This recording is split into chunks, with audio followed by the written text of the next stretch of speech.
Hello everyone, I am Priyanshi Sood, welcomes you all to Study IQ. So guys, today we'll talk about the topic major branches of anthropology. Friends, as I've already told you that anthropology talks about every aspect of human being. So in order to cover every aspect of human being, anthropology अपने आप को अलग अलग fields में divide कर लेती है, अलग अलग कैटेगरीज में, सो दैट वो इंसान के हर एक पहलू के साथ डीप स्टडी कर सके. Okay, so first of all, let me give you a small introduction that what is the need to divide the whole subject into its subfields. तो एंथ्रोपोलॉजिस्ट जो हैं वो मैन की स्टडी करते हैं as a member of animal kingdom and also how he behaves and reacts in the society. तो यहाँ पे दो पर्सपेक्टिव बन जाते हैं मैन को स्टडी करने के, एक बायोलॉजिकली और एक सोशली. बायोलॉजिकली और सोशली स्टडी करने के लिए दो पर्सपेक्टिव बनने के बाद हम एंथ्रोपोलॉजी को डिवाइड कर देते हैं into two fields, that is social anthropology and physical anthropology. So ये दो ब्रांचेस जो हैं अलग अलग पर्सपेक्टिव में डील करती हैं. फिजिकल एंथ्रोपोलॉजी डील करती है that how early man evolved into modern man, evolution human species में किस तरह से हुआ. दूसरी तरफ सोशल एंथ्रोपोलॉजी डील करती है कि कल्चर में क्या क्या चेंजेस आए, पहले का कल्चर कैसा था और कैसे अब उसमें इवोल्यूशन आके आज का कल्चर बना. तो कौन से ऐसे ट्रेडिशन थे जो थॉट एंड बिहेवियर के साथ डील करते थे और कैसे वो इवोल्यूट हुए, ये हम दो ब्रांचेस के थ्रू पढ़ेंगे. अब ये फिजिकल और सोशल एंथ्रोपोलॉजी दो ब्रांचेस बन गई एंथ्रोपोलॉजी सब्जेक्ट की. इन फील्ड्स की भी आगे सब फील्ड्स हैं. ये सब फील्ड्स इसलिए बनी हैं कि हम डीप स्टडी कर सकें हर एक एस्पेक्ट की. अब फिजिकल एंथ्रोपोलॉजी है, इसमें हम स्टडी कर रहे हैं इवोल्यूशन ऑफ ह्यूमन स्पीशीज. तो इवोल्यूशन के क्या रीजंस हैं, जेनेटिक रीजंस हैं, बायोलॉजिकल रीजंस हैं, क्या क्या रीज़न है, ह्यूमन जेनेटिक्स पढ़ते हैं, ह्यूमन बायोलॉजी पढ़ते हैं. तो ये आगे इसकी सब फील्ड्स हैं. सो जो डिफरेंट एरियाज़ में डिफरेंट स्टडीज़ कंडक्ट करी जा रही हैं, इस वजह से हम इन्हें एंथ्रोपोलॉजी सब्जेक्ट को अलग अलग कैटेगरीज में डिवाइड करते हैं. So let us see what are those fields. So here you can see the major elementary branches of anthropology. So first is socio cultural anthropology, then archaeological anthropology, physical anthropology and linguistic anthropology. So अब इनमें से मैंने social anthropology और physical anthropology के बारे में आपको बताया, but archaeological anthropology and linguistic anthropology ये दो fields ऐसी fields हैं जिन्हें हम use करते हैं to deal with the other two fields, that is physical and social anthropology. Archaeology और linguistic दो फील्ड्स ऐसी हैं जिन्हें हम यूज़ करके बाकी की दो की स्टडी करते हैं. सो जो आज का टॉपिक है मेजर ब्रांचेस ऑफ एंथ्रोपोलॉजी, मैं इस टॉपिक को दो पार्ट्स में कवर करूंगी because it is very vast topic and also very important topic. So हम इसे दो पार्ट्स में डिवाइड करके पढ़ेंगे. सो आज के लेक्चर में will talk about socio cultural anthropology and archaeological anthropology. And in the next lecture we'll cover physical anthropology and linguistic anthropology. So let's start. So first of all we'll talk about socio-cultural anthropology. So socio-cultural anthropology की शुरुआत हुई after second half of 19th century, that is 1850, 1850 के बाद के time. वो period कहा जाता है as the beginning of socio-cultural anthropology. इस फील्ड के थ्रू हम society and culture of man पढ़ते हैं. कल्चर एंड सोसाइटी को सोशियो एंथ्रोपोलॉजिस्ट स्टडी करते हैं और बेसिकली वो primitive societies, non literate societies, जो अर्ली मैन की सोसाइटीज़ थी, एंशियंट टाइम की सोसाइटीज़ थी, हम उन्हें कहते हैं प्रिमिटिव और नॉन लिटरेट सोसाइटीज़. उस टाइम की सोसाइटीज़ को स्टडी करके सोशियो एंथ्रोपोलॉजिस्ट को एक आइडिया मिल जाता है कि कल्चर की शुरुआत कहाँ से हुई थी, कौन सी स्टेजेस थी जिनके थ्रू कल्चर इवोल्यूट हुआ और आज का मॉडर्न डे कल्चर बना. So social anthropologist mainly primitive societies के साथ डील करते थे in order to study culture. अब सोशल एंथ्रोपोलॉजिस्ट में भी वो एंथ्रोपोलॉजिस्ट जो प्रिमिटिव नॉन लिटरेट सोसाइटीज़ की कंपैरेटिव स्टडी करते थे, कल्चर की कंपैरेटिव स्टडी, मतलब कल्चर का कंपैरिजन करना, हर एक कल्चर को स्टडी करके उसका कंपैरिजन करना। तो वो जो स्टडी एंथ्रोपोलॉजिस्ट करते थे वो अपने आप को इथनोलॉजिस्ट कहते थे, और वो जो स्टडी कंडक्ट करते थे उसे इथनोलॉजी कहने लग गए। But by the beginning of 20th century की शुरुआत में ही जो टर्म इथनोलॉजी थी वो रिप्लेस कर दी गई by cultural anthropology in America and social anthropology in Britain. America में उसे कल्चरल एंथ्रोपोलॉजी के नाम से जाना गया एंड ब्रिटेन में उसे सोशल एंथ्रोपोलॉजी के नाम से जाना जाने लगा। अब अमेरिका और ब्रिटेन में सोशल एंथ्रोपोलॉजी और कल्चरल एंथ्रोपोलॉजी दो टर्म्स यूज़ होने लगे। तो अब कल्चर और सोशल एंथ्रोपोलॉजी में दोनों में क्या डिफरेंस है? So the difference is society एक बेसिक यूनिट है, स्मॉल यूनिट है, जबकि कल्चर एक कम्प्लेक्स स्टडी है अंडर सोसाइटी। सोसाइटी के थ्रू हम रिलेशनशिप ऑफ मैन पढ़ते हैं, बिहेवियरल चेंजेस ऑफ मैन पढ़ते हैं इन अ सोसाइटी, वाइल कल्चर के थ्रू हम pattern of thoughts and lifestyle पढ़ते हैं। सो सोशल एंथ्रोपोलॉजी जो है डील करती थी पहले प्री लिटरेट सोसाइटीज़ के साथ, नॉन लिटरेट सोसाइटीज़ के साथ, बट अब के टाइम में वो डील करती है कम्प्लेक्स सोसाइटीज़ के साथ जो कि मॉडर्न सोसाइटीज़ है। तो this was the change from non literate societies to the modern advance societies. इसके बाद सोशल एंथ्रोपोलॉजी जो है वो हर एक डायमेंशन के साथ रिलेट कर रही है। तो आगे सोशल एंथ्रोपोलॉजी की भी सब फील्ड्स हैं। सो सोशल एंथ्रोपोलॉजी की सबसे पहली फील्ड है इकोनॉमिक एंथ्रोपोलॉजी। इकोनॉमिक एंथ्रोपोलॉजी यानी आर्थिक व्यवस्था ऑफ द सोसाइटी, आर्थिक व्यवस्था कैसी है। So basic 4 features are there in the economic transaction, जो कि production, consumption, distribution and exchange, ये मेन फीचर्स हैं इकोनॉमिक ट्रांजैक्शन के, जिनके बेसिस पे एक सोसाइटी की आर्थिक व्यवस्था को पढ़ा जा सकता है। लाइक आप इस पिक्चर में देख सकते हैं, एक फार्मर जो है फार्मिंग कर रहा है, तो ये जो भी क्रॉप्स या गुड्स जो भी उपजा रहा है ये इसकी डिस्ट्रीब्यूशन करेगा, मार्केट में डिस्ट्रीब्यूट करेगा, एक्सचेंज करेगा, और इसके बदले जो भी उसकी अर्निंग होगी उससे वो अपना कंजम्पशन चलाएगा, वो कंज्यूम करके जो भी कंजम्पशन हो रही है।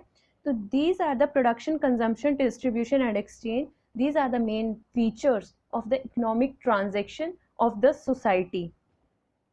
इसके बाद आता है कि इकोनॉमिक एंथ्रोपोलॉजी जो है वो डील करती है नॉन लिटरेट और पेजेंट सोसाइटीज़ के साथ, and they also deal with the concept of reciprocity and redistribution. Reciprocity होता है exchange of goods, जहाँ पे हम goods को exchange करते हैं, like birthday gifts। हम बर्थडे गिफ्ट किसी को देते हैं तो यहाँ हमारी एक्सपेक्टेशन बन जाती है कि अब हमारे बर्थडे पे भी वो हमें गिफ्ट देंगे। तो जहाँ एक्सपेक्टेशन बिल्ड हो जाती है उस कंसेप्ट को बोलते हैं रेसिप्रोसिटी। और दूसरा कंसेप्ट है रीडिस्ट्रीब्यूशन। रीडिस्ट्रीब्यूशन में जो गुड्स हैं उनकी डिवीजन होती है among the members of the society. Redistribution में एक्सपेक्टेशंस का कोई सिलसिला नहीं होता है, वहाँ पे जो गुड्स हैं वो इक्वली डिवाइड होंगे among the members of the society. यहाँ इस पिक्चर में आप जैसे देख सकते हैं एक ऑर्नामेंट है, इसे हम कूला कहते हैं। ये कूला जो है बहुत ही कॉमन है among the Trobriand islander tribe के। ट्रॉब्रियांड आइलैंडर एक इंडियन ट्राइब है जो इस कूला को यूज़ करती है as a mode of exchange among the member of their society. इसे एज अ गिफ्ट यूज़ करते हैं एंड मोड ऑफ एक्सचेंज जो है माना जाता है इन देयर सोसाइटी। सो यहाँ हमने इकोनॉमिक एंथ्रोपोलॉजी में देखा कि कैसे वो अपने गुड्स को एक्सचेंज करते हैं among each other in their society, और उनकी आर्थिक व्यवस्था किस तरह से वो सेटअप करते हैं। After this the next field is political anthropology. Political anthropology talks about the political process and administration of the societies. Here anthropologists talks about the power and leadership. Power and leadership के concept के basis पे वो societies के साथ deal करते थे कि primitive societies में ये concept कैसे लागू होता था। जैसे आज के टाइम में proper legal authorities हैं, क्या पिछले primitive societies में भी ऐसा कुछ system था? तो प्रिमिटिव सोसाइटीज़ में एक किंगडम सिस्टम होता था, जैसे अब भी लीगल अथॉरिटीज़ बन गई हैं, एडमिनिस्ट्रेशन बने हैं, वैसे ही प्रिमिटिव सोसाइटीज़ में एक किंगडम होता था। राजा होता था, उसकी प्रजा होती थी, राजा ऑर्डर देता था, प्रजा फॉलो करती थी। तो उस बेसिस पे लीडरशिप एंड पावर जो कंसेप्ट है वो वहाँ पे भी लगता था और वहाँ पे भी ये चीज़ें चलती थी और उनका भी एक पॉलिटिकल सिस्टम होता था। तो पॉलिटिकल एंथ्रोपोलॉजिस्ट जो हैं वो ये सिस्टम को स्टडी करते हैं, पॉलिटिकल प्रोसेसेस को and function of the political system study करते हैं। जैसे इन पिक्चर्स में भी दिखाया गया है कि कैसे एक राजा है वो अपनी प्रजा को रूल कर रहा है, ऑर्डर कर रहा है और उस अपनी प्रजा को कंट्रोल भी कर रहा है। सो this is the concept of political anthropology. इसके बाद आती है साइकोलॉजिकल एंथ्रोपोलॉजी। इस फील्ड को हम सोशल एंथ्रोपोलॉजी के साथ कैसे रिलेट करते हैं कि यहाँ पे हम कल्चरल पैटर्न्स और ट्रेड्स की बात करते हैं कि पहले की जनरेशन के कल्चर जो है वो कैसे ट्रांसमिट हुआ है फ्रॉम जनरेशन टू जनरेशन और कैसे वो हमारे मॉडर्न डे मैन के पास पहुंचा है। तो क्या चेंजेस आई हैं कल्चर की और वो उसकी ट्रांसमिशन कहाँ से कैसे हुई है, ये हम यहाँ पे पढ़ते हैं। Psychological thoughts, patterns and behaviours, ये कैसे पास ऑन हुए हैं फ्रॉम जनरेशन टू जनरेशन। अब इनको हम मॉरल वैल्यू के साथ रिलेट कर सकते हैं। जैसे हमारे पेरेंट्स जो हैं हमें कोई चीज़ सिखाते हैं तो वो हमारे अंदर बैठ जाती है, हमारे दिमाग के अंदर बैठ जाती है, वो हम पास ऑन करते हैं अपनी जनरेशन से अगली जनरेशन में, वो आगे पास ऑन करते हैं। तो इस तरह से जो कल्चरल पैटर्न और ट्रेड्स हैं वो generation to generation pass on होते जाते हैं और इसलिए हम इसे साइकोलॉजिकल एंथ्रोपोलॉजी के थ्रू पढ़ते हैं और इस फील्ड के अंदर हम कल्चरल पैटर्न्स को इस बेसिस पे पढ़ते हैं। The next subfield is ecological anthropology.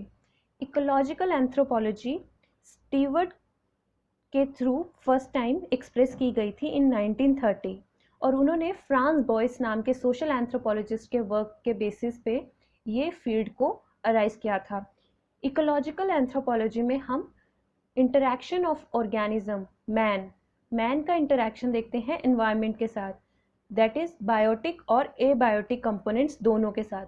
Biotic मतलब लिविंग कंपोनेंट्स, एबायोटिक मतलब नॉन लिविंग कंपोनेंट्स। इन दोनों कंपोनेंट्स के साथ organism that is man, living species, यहाँ हम मैन की बात कर रहे हैं, तो मैन कैसे इन दोनों कंपोनेंट्स के साथ इंटरैक्ट करता है और कैसे वो एनवायरमेंटल रिसोर्सेज का यूज़ करके अपनी लाइफ को ईजी और कंफर्टेबल बनाता है। इसके बाद हम एनवायरमेंट को in the explanation of cultural elements भी यूज़ करते हैं।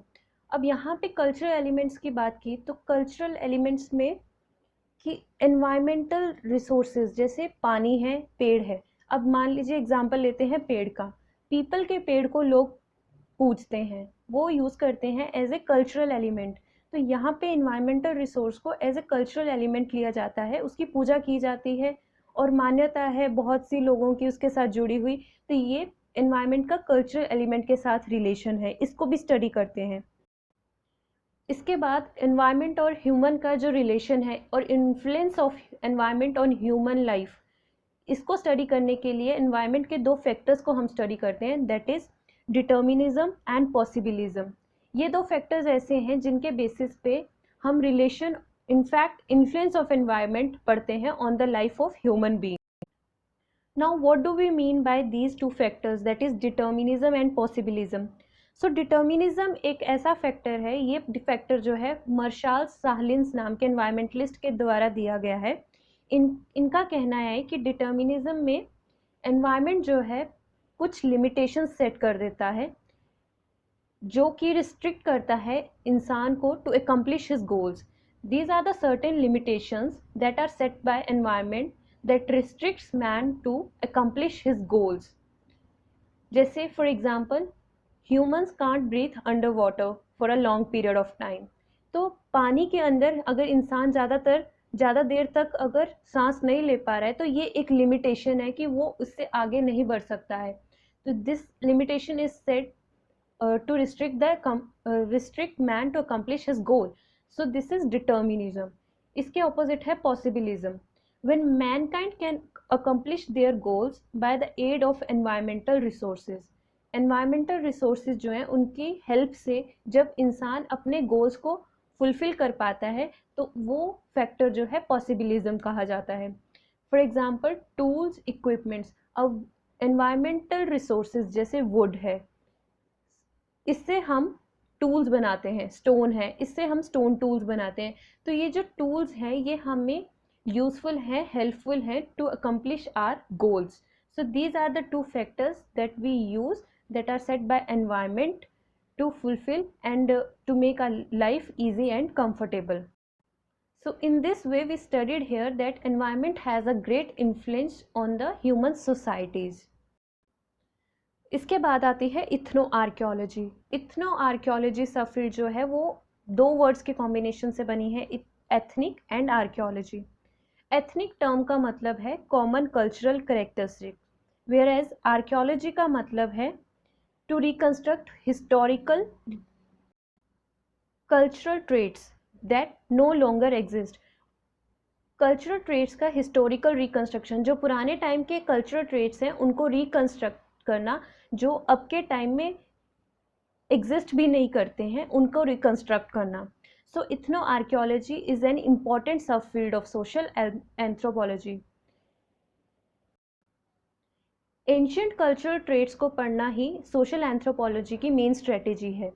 तो इस फील्ड के थ्रू हम मेनली वही चीज़ें पढ़ते हैं कि कहाँ से कल्चर स्टार्ट हुआ, इवोल्यूट हुआ एंड पास ऑन हुआ टू डिफरेंट जनरेशन। सो इन कल्चरल ट्रेट्स को जो है हम पढ़ते हैं through the material remains, that evidences that we get is in the form of material remains, जैसे how they build their arts, tombs, paintings. जो पेंटिंग्स हैं, जो स्कल्पचर्स हैं, इनसे हमें आइडिया मिलता है कि पुराने टाइम का जो कल्चरल ट्रेट्स है वो कैसे होंगे। ये आर्कियोलॉजी का मेन कंसेप्ट है जो आर्कियोलॉजी में हम स्टडी करते हैं, the study of past events through the material remains. So ethno archaeology एक बहुत ही इंपॉर्टेंट फील्ड है जिसके थ्रू हम एंशियंट कल्चरल ट्रेट्स को पढ़ते हैं on the basis of material remains. The last subfield of social anthropology is the anthropology of religion. In this subfield, we talk about the interaction of man with the supernatural powers, the belief that the man have on the supernatural powers. So, religion एक ऐसा concept है जो हम हर एक society में investigate कर ही सकते हैं। हर एक सोसाइटी में रिलीजन कहीं ना कहीं कैसे ना किसी तरीके से जुड़ा ही है। सो यहाँ पे हम मेजर थ्योरीज ऑफ रिलीजन पढ़ते हैं, that is animism, animatism, manaism, primitive monotheism. So सबसे पहले what is animism? So the theory of animism refers to that non human entities like animals, plants, stones etcetera possess spiritual essence. It is belief system in some tribal people. कुछ tribal groups में ये माना जाता है कि जो non human entities हैं जैसे कि प्लांट्स, एनिमल्स, स्टोन्स एक्सेट्रा, इनमें स्पिरिचुअल एसेंस आ जाती है और वो एक्ट करती हैं as a living object. So this theory is related to the religion of some societies. कुछ सोसाइटीज़ में ये रिलीजन का पार्ट माना जाता है कि ये उनके धर्म के अकॉर्डिंग होता है, जैसे वो कुछ सोसाइटीज़ में पेड़ की पूजा, पीपल के पेड़ की पूजा की जाती है। तो यहाँ पे जो थ्योरी ऑफ एनिमिज्म है वो एप्लीकेबल है। Now the next theory is the theory of animatism. This theory was given by Robert Marett. According to this theory, there is a belief that in anything और anybody who is animated or endowed with life, and this life is now then controlled by the supernatural powers.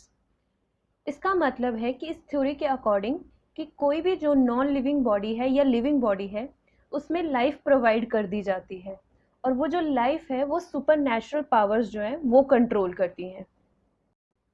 इस theory का example लिया जा सकता है कि जैसे हम कुछ सोसाइटीज़ में मानते हैं कि हम किसी बॉडी को अवतार मानते हैं, अवतार कहते हैं हम कि ये भगवान का साक्षात अवतार है। तो ये अवतार क्या होता है कि किसी बॉडी में लाइफ प्रोवाइड कर दी जाती है और उसका डायरेक्ट रिलेशन है या रिलेशन है with supernatural powers. Supernatural power God जो है वो उसे कंट्रोल कर रहा है और हम उसे आगे अपना रिलीजन मानते हैं कि ये इसकी पूजा करना हमारा रिलीजन है। तो यहाँ पे अवतार को हम थ्योरी ऑफ एनिमेटिज्म के साथ रिलेट कर सकते हैं। The third theory is Manaism. Manaism word is derived from Melanesian word mana. Mana means refers to impersonal supernatural forms. Impersonal means that is not related with personal feelings. Impersonal supernatural forms associated with objects or person. Impersonal forces which is automatic or endowment. इस theory के according जो non living bodies या objects या फिर person जो living bodies हैं इनमें automatically endowment की जाती है, मतलब सुपर नेचुरल प्रोसेसेस के थ्रू लाइफ प्रोवाइड कर दी जाती है और वो जो है वो इम्पर्सनल है, जो पर्सनल फीलिंग्स के साथ रिलेटेड नहीं है। इसका एग्जाम्पल है कि अलास्का के जो एस्कीमोस थे वो मानते थे जो वहाँ के ग्लेशियर्स हैं वो लिविंग ऑब्जेक्ट्स हैं, they can freely move from one place to another. So ये थ्योरी जो है उनके रिलीजन के साथ रिलेटेड थी कि glaciers are the living objects.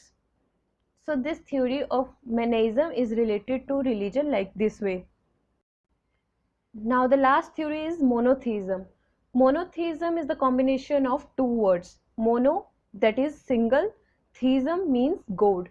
So one god, this theory refers to the existence of one god, that is oneness of God. सिर्फ भगवान एक ही है, सुपरनैचुरल पावर सिर्फ एक ही है जो हर किसी को कंट्रोल करता है. तो ये इस तरह से रिलीजन के साथ रिलेट होती है.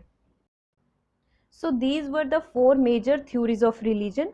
इसके बाद रिलीजन जो है हमें natural and super natural believes का रिलेशन भी बताता है कि नेचुरल ऑब्जेक्ट्स जो हैं, एनवायरनमेंट है, एनवायरमेंटल रिसोर्सेज हैं, जो भी हैं, पेड़ पौधे, पानी, पत्थर, जो भी है, इसका सुपर नेचुरल पावर्स के साथ क्या रिलेशन है, इन दोनों के बीच में क्या इंटरलिंक है, वो भी हम रिलीजन के थ्रू समझते हैं. इसके साथ रिलीजन का ऑपरेशन है to study the rituals and ceremonies of past primitive and non literate societies. उनका रिलीजन सिस्टम कैसा था, उनके बिलीव्स कैसे थे और कैसे अब के बिलीव्स और रिलीजन सिस्टम है, तो ये भी हम इस स्टडी के थ्रू, एंथ्रोपोलॉजी ऑफ रिलीजन के थ्रू पढ़ते हैं. So here we talked about the sub fields of social anthropology.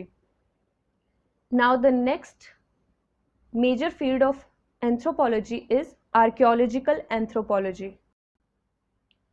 In this field, the archaeologist talks about the origin, development and the growth of culture in past. कि कैसे past primitive societies का culture origin हुआ, develop हुआ and grow हुआ. तो ये हम पढ़ते हैं आर्कियोलॉजिकल एंथ्रोपोलॉजी में. आर्कियोलॉजिकल एंथ्रोपोलॉजी सोशल एंथ्रोपोलॉजी से डिफरेंट है मेनली इन 2 फील्ड्स. पहला डिफरेंस है कि जो आर्कियोलॉजी है वो पास्ट को स्टडी करती है, लेकिन सोशल एंथ्रोपोलॉजी जो है वो प्रेजेंट को स्टडी करती है. तो दोनों का डिफरेंस है कि पास्ट और प्रेजेंट का. उसके बाद जो आर्कियोलॉजी है वो रिटन रिकॉर्ड्स के थ्रू पढ़ती है या मटेरियल रिमेन्स के थ्रू पढ़ती है. पर्सनल कॉन्टैक्ट नहीं है उनका किसी भी सोसाइटी के साथ. लेकिन जो सोशल एंथ्रोपोलॉजी है वो कहीं ना कहीं इस चीज़ से इंटरेस्टिंग हो जाती है कि उनका पर्सनल कॉन्टैक्ट है लोगों के साथ, सोसाइटी के साथ, अपने डेटा कलेक्ट करने में. So these are the main 2 reasons on the basis of which the 2 fields are entirely opposite to each other. Archaeology talks about tool technology, economic activity, religious belief through material and burial remains. अब social anthropology में अभी तक हमने जो भी पढ़ा वो हम पढ़ते हैं on the basis of present records जो हमारे पास हैं, जो हम लोगों से मिलके डील करके पढ़ सकते हैं.